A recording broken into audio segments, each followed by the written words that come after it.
السلام عليكم، معكم لبيبة من قناة بوك اند كرافت. اليوم راح أقدم لكم مراجعات لقراءات شهر تموز. في شهر تموز 8 قراءات، 13 كتاب منهم 10 روايات، وأنا بطبيعتي بقرأ الروايات بسرعة مضاعفة أكثر من الكتب، فبمشي فيها أكثر. يمكن اللي سبب هاي القراءة الكبيرة في شهر تموز اللي هو الريدنج رش العالمي اللي أنا اشتركت فيه، مع إنه أنا كان إنجازي فيه بس 3 كتب وما أنهيتها على الموعد كلها، بس قبل نهاية الشهر كنت أنهيتها. خليني أبدأ بالمراجعات هلأ حتى ما أطول عليكم. راح أبدأ معكم بأول كتاب. أول كتاب اللي هو A Good Women للكاتبة دانيال ستيل. كنت أنا أشوف كتير بالمعارض للكاتبة دانيال ستيل مجموعة كبيرة من الروايات المترجمة، ولم يخطر في بالي أني أنا أتناول أحدها، لكن هذا الكتاب كنت حصلت عليه من السوق المستعمل، وبدأت في قراءته بنهاية الشهر الماضي وبداية الشهر، في نهاية شهر تقريبا حزيران مع بداية شهر تموز. بالرغم من انه الكتاب باللغة الانجليزية، لكن هو مشى معي بطريقة كتير كتير كتير سريعة. اللغة كتير سلسة، وكانت سرعتي في القراءة لهذا الكتاب زي سرعتي في قراءة اي كتاب عربي. بهذا الكتاب نتعرف على شخصية أنابل في أحداث وقعت تقريبا في ما قبل الحرب العالمية الأولى، أثناء غرق سفينة التايتانيك. أنابل بتمر بأزمة صحية. هاي الأزمة أو الوعكة الصحية بتستلزم إنها تضلها في فترة نقاهة في السرير، فهي الوحيدة اللي من أهلها ما بتروح تقضي ال3 أشهر المعتادين عليهم دوما في أوروبا. بيطلعوا أهلها لحالهم لأوروبا، وبتكون أنابل متشوقة جدا إنها هي تلقاهم بعد انتهاء فترة الإجازة. لما بيرجعوا بيجي بالطريق قبل وصولهم خبر غرق سفينة التايتانيك.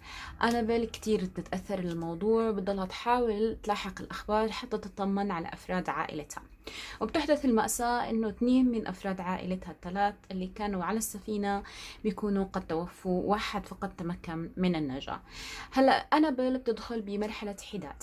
مرحلة الحداد وهي بعمر 18 سنة بتمنعها إنها تروح وتيجي على الحفلات اللي هي أصلا مخصصة لعمرها، حتى إنها تتعرف على المجتمع في هذاك السن اللي هو تكون هي فيه مهيئة للارتباط حسب عادات وتقاليد المجتمع.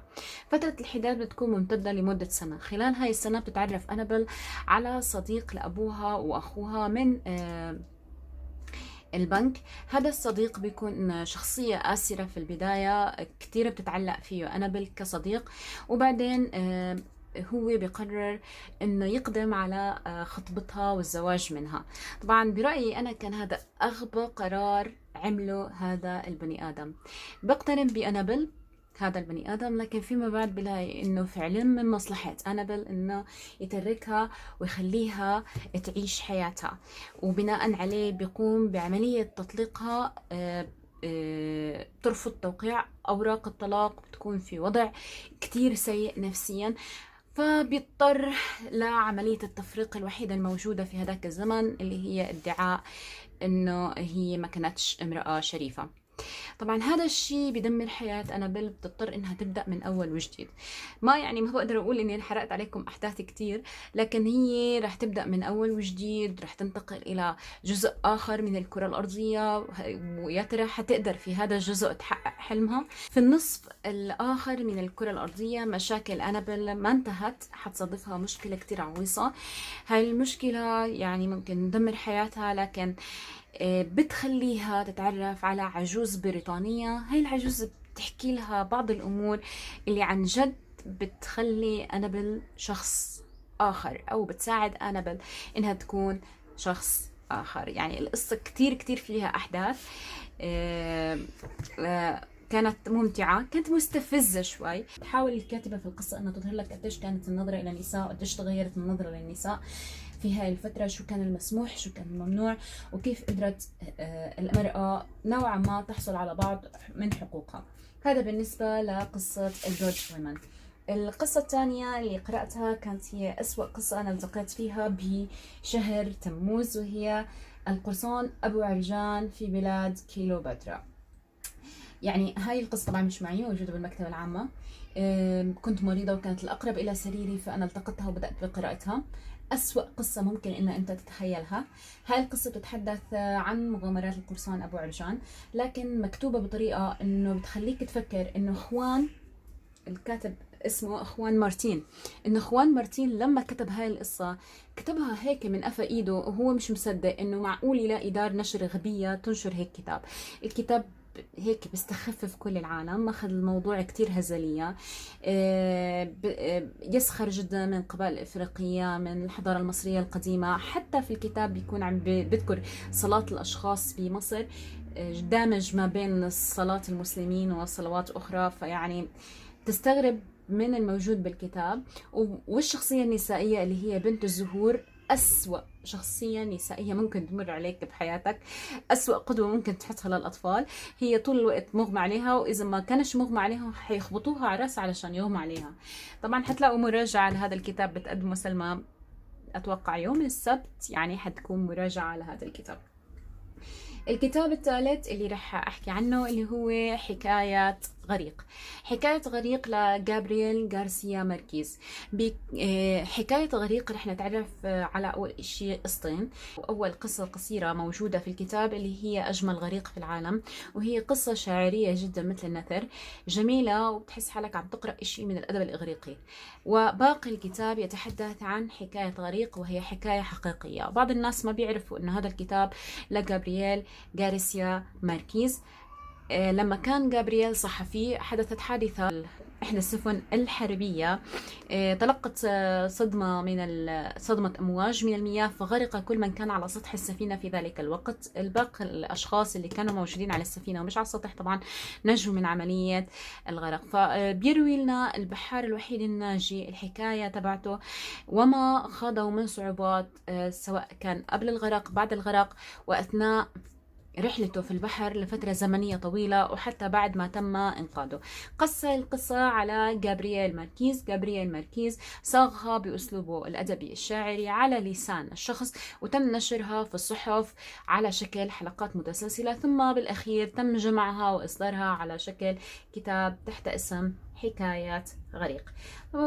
ما بعتبرها من روائع ما كتبه جابرييل ماركيز، لكن يعني نوعا ما كتاب جيد. كوني قرأت 10 روايات هذا الشهر و3 كتب. أحد الكتب اللي قرأتها كتاب ما أعرفه على وجه اليقين لأوبرا وينفري. الكتاب لقى شهرة وموجود كتير بالسوشيال ميديا، وفيه فعلا يعني وانت عم تقرأه حتلاقي بعض المقتطفات اللي ممكن هي تأثرك كشخص، وخاصة لما هي تتحدث عن الكتب. لكن أنا لم أجد الكتاب مميز أو فيه شيء مبهر أو شيء جديد أو أضاف إلى فكري أو جعلني أفكر، يعني جعلني هيك أتأمل. لم أجد في الكتاب هذا الشيء، واستغرب جدا التقييمات العالية للكتاب على الجود ريدز. في هذا الكتاب أوبرا وينفري تجيب على سؤال قد وجهه لها أحد الصحفيين: بالضبط ما الذي تعرفه أوبرا وينفري على وجه اليقين؟ فقامت بكتابة عدة مقالات تدون فيها ما تظن أنها تعرفه على وجه اليقين من الأشياء التي تتعلق بحياتها وقيمها الإنسانية والأخلاقية التي تؤمن فيها. فجاء هذا الكتاب ما أعرفه على وجه اليقين. الكتاب الذي وراه هي عبارة عن قصة من سلسلة صرخة الرعب، أيها الوحش لن تفزعني. في هذه القصة عندنا فريقين من الأطفال: فريق إيدي وأصدقائه، وفريق كورتني الفتاة الجميلة المثقفة والتي لا تخاف الصف. إيدي وأصدقائه يتم استفزازهم من قبل كورتني، ويقرروا أنهم يعملوا مقالب في هذه الفتاة حتى يثبتوا بأنها ليست كاملة كما تدعي وليست مثالية. طبعا أنا وجدت القصة فيها تنمر، يعني مستغربت أنه أطفالي ميالين لجماعة إيدي بينما أنا كنت أكثر ميلا لكورتني. يعني بتنتهي القصة بمشهد صادم، بس النهاية كتير كانت حلوة، بالرغم من أنها يعني كانت متوقعة بالنسبة إلي، لأنه طوال فترة القصة بيحاول إيدي وأصدقائه إنهم يثيروا الرعب لدى كورتني، وبالأخير يا ترى بتتوقعوا إنهم ينجحوا ولا لا؟ والمقالب اللي بيدبروها هل سوف تنقلب عليهم تصبح حقيقية؟ هذا الإشي راح تلاقوه بهاي الرواية أو هاي القصة أو القصاصة الصغيرة. مش عارفة أنا صرخة الرعب تأليف مين؟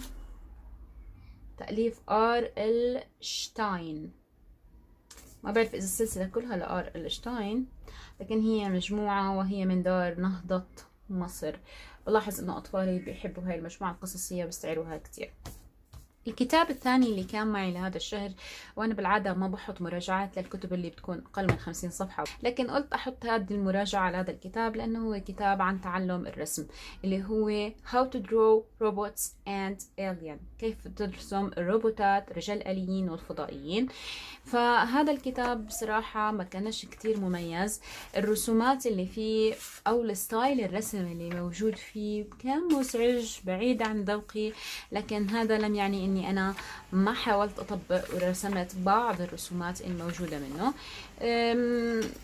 بصراحة مش كتير استفدت من الكتاب ولا عزز مخيلتي بأي شيء، ويمكن أنا أصلا ما بحب فكرة إني أرسم روبوتس أو إليان، لكن هو كمان في نفس الوقت كان أقرب لكتاب بيتحدث هو كيف بيرسم، مش إنه كيف يعلم الآخرين الرسم. الرواية الثانية اللي معنا اللي هي من سلسلة بساتين عربستان، الجزء الثاني عصبة شياطين. طبعا بسلسلة بساتين عربستان لأسامة المسلم ما بقدر أحكي أشياء كتير عنها لأني رح أحرق الرواية، رح أحرق الجزء الأول. الإشي الوحيد أو الأشياء اللي بقدر أحكيها، أول شيء إنه أنا كتير بزعجني الأسلوب اللي بكتب فيه أسامة المسلم، اللي هو أسلوب السيناريو، اللي هو اسم الشخص وماذا كان يفعل وبعدين ايش قال، فتحس حالك عم تقرأ مسرحية او عم تقرأ سيناريو. مش كتير مغرمة بهذا الاسلوب من الكتابة، ولكن الافكار الموجودة فيه عبقرية، الاحداث الموجودة فيه عبقرية، الخيال اللي موجودة، كمية الخيال اللي موجودة فيه مش طبيعية، فجدا يعني كانت بالنسبة إلي ممتعة. الجزء الأول إنه تم تشكيل عصبة من الساحرات، وكان الغرض منهم إنهم ينتقموا من بعضهم البعض نوعا ما. يعني في هاي المجموعة بيكون يعني ما حقدر أقول مين العصبة اللي فازت بالجزء الأول، لكن بالجزء الثاني حلاقي إنه في عنا يتم تشكيل عصبة من الشياطين والجان والمردة حتى إنهم ينتقموا من الساحرات اللي فازوا بالجزء الأول. فاللي حبيته إنه في يعني شخصيات كتيرة متنوعة وكذا، لكن اللي كان الاشي اللي من الاشياء اللي ازعجتني اني قرأت بساتين عربستان السنة الماضية، فلما اجيت لأقرأ عصبة شياطين هاي السنة ما قدرت اتذكر الشخصيات الاساسية وشو القوة اللي كانت تتمتع فيها وشو هي الاشياء العلاقات التي تربط الافراد الرواية ببعضها، لانها كانت كتير متشابكة العلاقات الموجودة في الرواية. وأنا عم بقرأ الجزء الثاني حسيت حالي شوي ضيعت بالقراءة. لذلك يمكن أنا أرجع لبساتين عربستان الجزء الأول وأعمل لي خريطة مفاهيمية قبل ما أبدأ بالجزء الثالث من الرواية. لكن الرواية ممتعة واللي بيحبوا الخيال أكيد رح تعجبهم. و شوي حسيت الرواية هاي المرة أو هذا الجزء مخيفة أكثر من الجزء الأول. عجبني إنه أسامة المسلم بيحط مخلوقات غريبة، وأتوقع إنه هو هون لما جاب ذكر للغرانيق أيضا في عنده سلسلة أخرى متعلقة بلوج مملكة الغرانيق، مش عارفة إيش مثل هيك، فأتوقع إنه هو بتتداخل فيه شخصيات رواياته مع بعضها البعض أو شيء من هذا. عبقرية يعني، بتحس حالك إنه في عالم متكامل عامله أسامة المسلم، بس بضل إنه طريقة السرد أنا شوي مش كتير حبيتها. الرواية اللي معنا وهي كانت ضمن التحدي ماراثون القراءة العالمي، رواية الهوبيت ذهابا وعودة لجون رونالد تولكن. رواية هون ترجمت مجموعة من المترجمين، ترجمة لا بأس بها. الإشي الوحيد اللي استفزني أثناء الترجمة إنه انزعجت ليش ما انحطت الخارطة الأساسية الموجودة بالرواية الحقيقية، وبعض الصور البسيطة اللي كانت موجودة بالرواية الحقيقية لماذا لم تدرج بالنسخة العربية، وخاصة الخارطة. يعني تولكن وكتاباته بدون خريطة في خلل في شيء ما. الهوبت زي ما كنا بنعرف أو معظمنا بنعرف بتحكي عن مغامرات بابلو باجنز من لما ظهر عنا بابو الساحر جاندلف وقال له إنه أنا جاي أخذك لمغامرة، وهو رد عليه كهوبت إنه لا أنا ما بحب المغامرات بتخليك تتأخر على الغداء، ما ادري على العشاء يعني على الاكل المهم. لكن مع ذلك يجر بابلو باجنز الى مغامره مع مجموعه من الاقزام اللي ناويين انهم يستعيدوا عرشهم مع تحت الجبل ويقتلوا التنين ويستعيدوا الذهب المسروق. فبتخوض مع بابلو باجنز هاي المغامره في اشياء كتير مختلفة عن الفيلم، وحتلاقي انه سرد الرواية الرتم تبعه يعني ابطأ ألطف مقبول ومعقول، بينما سرد الفيلم كتير سريع.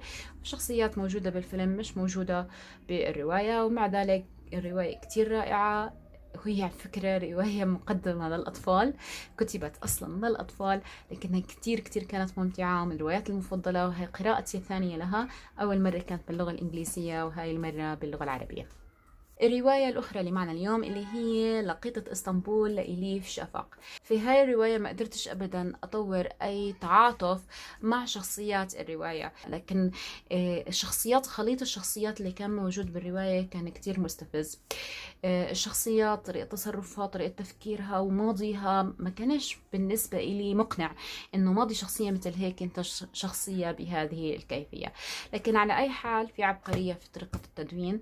الرواية بتحكي عن عائلتين. في عنا عائلة تركية اللي هي استنوا أحاول أتذكر اسمها قازانجي إشي مثل هيك. هاي العائلة مقيمة بتركيا. بتيجي بنتهم زليخة عمرها 19 سنة وبتقول لهم يا جماعة أنا حامل، وبتقرر إنها تحتفظ بالطفلة اللي رح ترزق فيها. في المقابل بتمشي هاي الرواية بخط متوازي مع عائلة تانية اللي هي عائلة أرمنية مقيمة في المهجر بأمريكا، واللي هي عائلة تشك مكجيان. هاي العائلة ابنها بيتزوج واحدة أمريكية وبينجب منها بنوتة اسمها إيمي أرمنوش، بدلعوها إيمي. لكن بيحدث طلاق.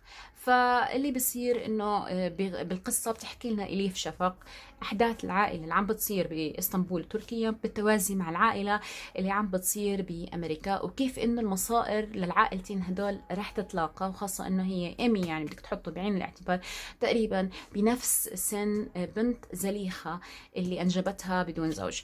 فبتتلاقى مصائر هدول العائلتين بطريقة أكثر مما إنه ممكن أنت تتخيل، وبطريقة أكثر مما هم ممكن يتخيلوا. حتى يمكن تنتهي الرواية هم مش مكتشفين هذا الإشي. فكان النهاية طبعا مستفزة بالنسبة لي، لكن خلتني أفكر هاي الرواية إنه بخصوص الناس اللي عم بتعرضوا للاضطهاد والأقليات اللي عم تتعرض لقتل وكذا، خاصة يعني هي عم تحكي عن اضطهاد الأرمن بتركيا في أيام الدولة العثمانية، واللي الأتراك مش شايفين إنهم هم بيحملوا مسؤوليته بسبب إنه هذا الحكي صار قبل الدولة الحديثة، وإحنا هلأ دولة حديثة وما لناش دخل في اللي صار. طبعا يعني احنا بالاردن عندنا فكره شوي عن الموضوع، لانه في عندنا جاليه المانيه، وبنعرف ان هاي الجاليه الارمنيه الموجوده هون اجت عنا لانه صار في اعمال قتل وكذا في تركيا فنزحت واجت للاردن. بس كان انه مثير للفكر، يعني انا ما كنتش اعرف مثلا انه هل الجاليه الارمنيه كلها كاثوليك، وليش في ناس ارمن لسه بتركيا وناس ارمن برا تركيا، وكيف تمت عمليه الاضطهاد. هاي امور كلها هذا الكتاب اثار التساؤل عنها في عقلي، وحب اقرا عنها، خاصه اني انا بعرف قديش الارمن هون مترابطين وقديش هن لهلا محافظين على لغتهم. هل يكفي اعتذار الجاني من الضحيه ان الضحيه تغفر له؟ بالاول كنت اقول يعني ليش عم بيلوموا الاتراك؟ طب يعني شو دخلهم؟ طب يعني سلطتهم الظالمه التي فعلت هذا وهذا وهذا. بس قعدت افكر انه احنا كفلسطينيين مهجرين هل يكفي انه يطلع لنا رئيس وزراء اسرائيلي بيقول احنا بنعتذر عن كل الجرائم التي قمناها بحق الشعب الفلسطيني وخلصنا؟ يعني هل هذا يكفي؟ يعني بدل الأمر شوي مكركب بالفكرة، وما يعني هاي الكركبة النفسية اللي سببتها لي هاي الرواية خلتني لهلا غير راضية عنها. إنه حلو إنه الفكر إنه كتاب يخليك تعمل الفكر في أشياء أخرى. على أي حال حتى أطلع من كركبة لقيطة اسطنبول تناول تشارلي ومصنع الشوكولاتة. اللي بيعرف أو اللي شاف مراجعات الشهر الماضي وحكي عن ماتيلدا بيعرف إنه رول دال أصبح من كتابي المفضلين. ولما قرأت تشارلي ومصنع الشوكولاتة كتير استمتعت جدا يعني بهاي الرواية، وهي رواية تحوي الكثير من فكاهة. تعرف بالقصة على عائلة شارلي. عائلة شارلي عائلة فقيرة تقيم في منزل، يعني بالكاد هن بيستنوا عيد ميلاد شارلي من السنة للسنة حتى يقدروا يهدوا قطعة من الشوكولاتة. وفي نفس الوقت بيتم قبل عيد ميلاده بكم من يوم إطلاق مسابقة من السيد وونكا صاحب مصنع الشوكولاتة إنه هو مستعد يدخلي 5 أطفال اللي بيحصلوا على البطاقة الذهبية إنهم يدخلوا مصنع الشوكولاتة ويتجولوا فيه. مصنع الشوكولاتة بيكون هو سحر سري خيالي، الناس ما بتعرف مين اللي بيشتغل في المصنع، كيف الوصفات اللي بتتحضر، شو الأشياء الغريبة اللي بتجري جوا المصنع، فالكل حابب إنه يدخل مصنع الشوكولاتة. إضافة إلى إنه في هدية إضافية، إنه بس تطلع من المصنع رح تاخذ شوكولاتة لمدى الحياة لك ولعائلتك ومنتجات المصنع forever يعني للأبد. المهم تشارلي مع 5 أطفال آخرين بيكون من الأشخاص الفائزين في رحلة لمصنع الشوكولاتة.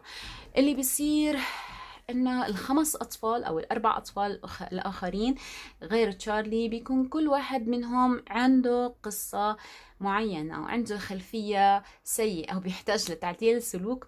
أستاذ وينكا عم يعطينا دروس إرشادية مختلفة وتوجهات جديدة في علم النفس، طريقة تأديب وتعديل سلوك الطفل وبعض أبائهم إن لزم الأمر في خلال مغامرة بيخوضوها في داخل المصنع. مغامرة بتكون طريفة ولطيفة، وهو كتاب رائق خفيف لطيف ممكن قراءته مع الأطفال. كتير عجبني في الكتاب أغاني الأومبا لومبا. إيش اسمهم؟ أومبا لومبا. أغاني الأومبا لومبا والحكمة اللي جاية على لسنتهم، هي مخلوقات رح تتعرف عليها بس تقرأ تشارلي ومصنع الشوكولاتة. قبل ما أحكي عن آخر كتاب، هون في عندي كتابين ما حكيت عنهم، كتابين موجودين حاليا في المكتبة العامة. أول كتاب اللي هو مانزل بائع الكتب القديمة والمجموعة الخفية لستيفان زافيغ. أعتقد إنه هاي أول لقاء رسمي بيني وبين ستيفان زافيغ. الكتاب أو الرواية بتحتوي على قصتين. القصة الأولى بتحكي عن مانديل وذاكرته الانتقائية، أنه شخص يهودي له طاولة محددة في مطعم أو مقهى محدد. هذا الشخص بيكون عنده ذاكرة رهيبة جدا، بيحفظ فهارس الكتب، عناوينها، دور نشرها، عند مين، أسعارها وما إلى ذلك، وهو بالتالي بيشتغل كبائع كتب. مانديل اللي بيصير عليه انه هو بيعيش بفترة سيئة اللي هي فترة الحرب العالمية الأولى على ما أعتقد، وهو ما بيكون بدرك ما الذي يحدث ما الذي يحدث خارج إطار الكتب، وبالتالي بتعرض لبعض الأمور اللي للأسف كتير يعني على المستوى الإنساني محزنة. في الرواية الثانية أو المجموعة الثانية أو الجزء الثاني من الرواية اللي هي المجموعة الخفية، برضو بيحكي لنا المؤلف عن أحداث صارت لأحد كبار السن أيضا في فترة الحرب العالمية، وهي أحداث جدا مؤسفة. أعتقد أني أنا التقيت زافين بالمجموعة الخفية، قرأتها في مكان ما، مش بهاي الرواية لكن في مكان ما، وبصراحة أول مرة يعني رسميا كوني عم بقرأ لستيفان زافيغ، فأنا رح أعتبره من الكتاب المفضلين لأنه طريقته بالسرد، الأحداث، الأشياء البسيطة. يعني هو صنع رواية في عدد قليل جدا من الصفحات، يا دوب 100 وكم صفحة، فكان جدا مميز. وأنا خاصة أني أنا ما بقتنع أنه بتقدر أنت تعمل رواية أو قصة بعدد قليل من الصفحات، لكنه نجح بهذا الإشي. يعني هو حط قصتين في عدد قليل من الصفحات والتنتين تركوا أثرهم فيها. القصة الثانية طبعا هاي القصة أنا جبتها علشان تحدي ظل كتاب اللي هو تقرأ كتاب عن الكتب. ما بعرف إذا رح تكون مقبولة عن التحدي، لأنه لما قرأتها ما كانش يعني كان مانديل بيحكي عن الكتب بس مش بالكثافة اللي أنا كنت متوقعتها. الكتاب الثاني برضو جبته عشان تحدي ظل كتاب وقرأته اللي هو حي بن يقدام، لأني من المعمرين في الأرض فأنا اخترت، كان إنه في شرط انك تختار كتاب لكاتب مات قبل سنة ولادتك، فيعني حي بن يقظان كتبه ابن طفيل، فمات أكيد يعني قبل سنة ولادتي. حي بن يقظان أنا استغربت وأنا عم بقرأ الكتاب إنه هو مش فكرة أصيلة أصلا حتى لابن طفيل، إنه هي فكرة بعض بيرجعها إلى ما قبل التراث الإسلامي، والبعض بيرجعها إلى شيخ ابن سينا وتنقلها أكثر من شخص، وبالأخير صاغها ابن طفيل وكانت هي الأشهر بصيغة ابن طفيل. حي ابن يقظان قصة بتحكي عن شخص كلنا بنعرف انه هذا الشخص عاش بجزيرة لوحده. على الغلاف حتلاقي انه في نظريتين لمنشأ حي بن يقظان. البعض يقول بأن الطين والماء والكذا اختلط في ظروف مثالية وأنجز لنا وخلق لنا وأنشأ لنا حي بن يقظان، والبعض الآخر يقول أنه كان في جزيرة عليها أميرة أخوها ظالم رفض أن يزوجها، فتزوجت بيقظان بالسر، أنجبت حي وفعلت به فعل أم موسى، ألقته في صندوق ثم إلى الجزيرة، وهناك التقى بظبية. هاي الظبية كانت قد فقدت والدها يعني بفترة قريبة، فالتقطت حي بن يقظان وحنت عليه وألقمته ثديها ورعت. القصة الأساسية لحي بن يقظان مش الأكشن الموجود على خلف الرواية، وإنما الفكرة الفلسفة الموجودة في القصة، كيف أن حي بن يقظان راح يفكر بطريقة ويعمل العقل بطريقة حتى يصل إلى الخالق ثابت الوجود، أو الخالق دائم الوجود، الموجود دائم الوجود، ويؤمن بالله سبحانه وتعالى. ومن هنا يأتي حي بن يقظان ويقول لنا بأنه إعمال العقل والفطرة تقود إلى الإيمان بالله سبحانه وتعالى، لكن مش كل الناس عندهم هذا العقل أو هاي الفطرة السليمة، فكان لازما يكون في عنا رسل وأنبياء ومبعثين اللي بيستدلوا إلى الله سبحانه وتعالى بفطرتهم وعقلهم، هم أقرب إليه من أولئك اللي بيحتاجوا إلى رسل وكتب وما إلى ذلك. يعني هي فكرة فلسفية أنا ما فهمت كل اللي ورد فيها على فكرة، يعني مع أني حاولت أركز، مع أنه صدف قراءتي فيها لدراستي لمواد أخرى خاصة بالنظرية المعرفية والعلموية وإعمال العقل والأدلة العقلية، فيعني نوعا ما هذا الإشي يسر لي فهمها، لكن هي مش هينة، هي صعبة بالرغم من أنها هي تقع في عدد قليل من الصفحات. آخر كتاب لليوم هو كتاب هذه زوجتي، الرجل الذي حسب زوجته قبعة للدكتور أوليفر ساكس. أوليفر ساكس دكتور أعصاب. في هذا الكتاب بيروي لنا 24 قصة مختلفة لحالات عصبية غريبة جدا صادفته في حياته المهنية. هاي ال 24 قصة المختلفة رح تنصدم وانت تقرأها، وخاصة الجزء الأخير الخاص بالتوحد وطفل التوحد. يعني كل قصة إلها لذتها وإلها معاييرها. هو بيحكي عن الفقد، عن الفرط، عن النقل، عن السذج في هذه القصص. يعني هو قسمها ل4 أقسام. أنا رح أحكي لك قصة واحدة وأتمنى إنه التهيئة للأذان ما تكون مزعجاكم. القصة الواحدة اللي رح أختار لكم إياها اللي هي قصة مادلين جاي أتوقع. هي امرأة في الستينات من عمرها. هاي المرأة انولدت عمياء وبعدين صابها شلل دماغي أو سكتة دماغية نسيت. فلما راحت راجعت عند الطبيب أو براجعها الطبيب هيك بالصدفة انتبه إنه هي ما بتستخدم إيديها، مع إنه إيديها سليمتان. اكتشف إنه قد ما كان حرص والديها عليها وهي صغيرة والدلال الزائد لأنها ولدت عمياء ما كانت عم تستخدم إيديها، يعني هم كانوا عم بيساعدوها بيستخدموا لها إيديها، وحتى على مستوى القراءة كانوا هم عم يقرأوا لها بصوت عالي، فحتى ما اضطرت إنها تتعلم على اللغة بريل. فبقول انه بالتالي هي لم تتدرب على استخدام الايدين، خلينا نبدا ندربها مثل ما نبدا ندرب الطفل، وفعلا بدا بتدريبها على استخدام ايديها، واصبحت بعد ذلك مشهوره باسم النحاته العمياء في بنتكت. يعني تخيلوا اصبحت فنانه بعد ما قدرت تستخدم ايديها. وبيحكي عن نفس القصه انه هي صدف معه حاله لشخص كان معه تخلف عقلي او قدراته العقليه كثير قليله، اللي اتوقع اسمه سيمون، لكن نجحت ايضا الحاله انه كمان ما كان يستخدم إيديه لأنه كان الأهل يعني كأهل دايرين بالهم عليه حرص زيادة، فكانوا هم يلبوا له كل الرغبات، وتم تعليمه المهارات الأساسية بإيديه ونجحوا في ذلك. شوفوا قديش إحنا كأهل ممكن لما نكون حريصين كتير على أطفالنا بقصد إنه إحنا نحميهم ونساعدهم، ممكن نكون إحنا عم نضرهم. في قصص عن جد كتير رهيبة بهذا الكتاب، من ضمنها مثلا قصة الجندي البحري اللي كان مش قادر يتذكر إشي إلا بس لفترة زمنية محددة في حياته، وكل شوية بينسى، أو لما بيحكي معك بعد شوي بيقول لك أنت مين أو شو عم تعمل أو كذا من هاي الأمور. فهي القصص كتير كتير رائعة. أعتقد بأنه هذا الكتاب أنسب كتاب إنك أنت تشاركه مع صديق، تقرأ جزء يقرأ هو جزء، تناقشوا بعض بالأشياء اللي وصلتوا لإلها. فعشان هيك أنا رشحته كمان لكتاب ينفع لمناقشة في نادي الكتب في مكان ما، وهو من ألطف الكتب اللي مرت علي هذا الشهر. إذن هي قراءات شهر تموز. أتمنى أني ما أكون نسيت ولا كتاب، حاولت أني أدرج لكم إياه خلال نص ساعة قبل أذان المغرب، وأتمنى أني أكون قد وفقت في ذلك. أشوفكم إن شاء الله بخير وسلامة في ملخص القراءات القادمة. لا تنسوا كل خميس إن شاء الله رح يكون في عنا فيديو عن الكتب، بالإضافة لكل سبت وثلاث مراجعات سلمى في سلمى تقرأ. مع السلامة.